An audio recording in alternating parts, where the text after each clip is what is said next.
Nicole Lawton last updated 2015. January 21, 2018 Rocket Lab's Electron rocket has made it into orbit after lifting off from the Māhia Peninsula. The first rocket successfully launched from New Zealand is now tucked into orbit hundreds of kilometers above Earth. The unmanned Electron rocket, named Still Testing, took off from Māhia Peninsula at 2:45 p.m. on Sunday. Cheers and clapping erupted throughout Rocket Lab's Auckland Mission Control as it successfully reached orbit about 2:53 p.m. The rocket lifted off from its launch pad on Sunday. A live video of the launch featured magnificent imagery of New Zealand as the 17-meter-long rocket powered away from Earth through the atmosphere. More Rocket Lab to try second test launch again from January the 20th. Rocket Lab aims for New Year after third launch delay in a week. Rocket Lab cans launch 2 seconds from liftoff today represents a significant milestone in opening up access to space, to better understand our planet and improve life on Earth, Rocket Lab said. Rocket Lab launched Still Testing at 2:45 p.m. on Sunday. Richard Easther, a professor of physics at the University of Auckland, said the launch represented a red-letter day for New Zealand.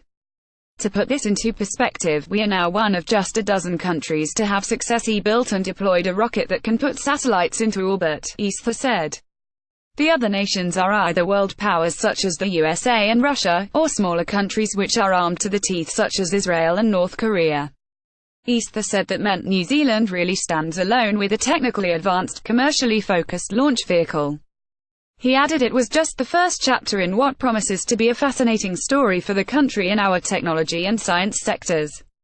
Economic Development Minister David Parker congratulated Rocket Lab on the successful launch, and said New Zealand was well positioned to support further development of the space industry. Rocket Lab's launch in May 2017 was successful, but the rocket didn't reach orbit.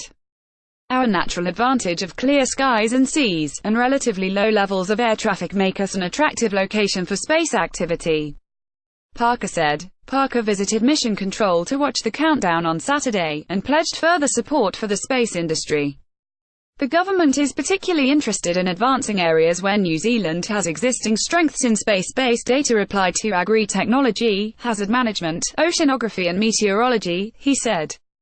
Still Testing carried 3 satellites into space from New Zealand. One of the satellites will take images of Earth for United States company Planet Labs. The other 2 will capture weather and ship tracking data for Spire Global. This was the second rocket to be launched by the New Zealand aerospace company, but the first to make it into orbit. A rocket launched in May 2017 by the company saw liftoff, but failed to reach orbit. 6 attempts made by Rocket Lab to launch on Saturday failed, and attempts were scrubbed altogether by early evening. Strong wind high in the atmosphere, a power fault, and too much liquid oxygen feeding into the rocket's engine obstructed multiple launch attempts. Rocket Lab plans to hold 3 test rocket launches before it operates commercially to carry satellites into orbit frequently, at a cost significantly lower than its competitors. Stuff.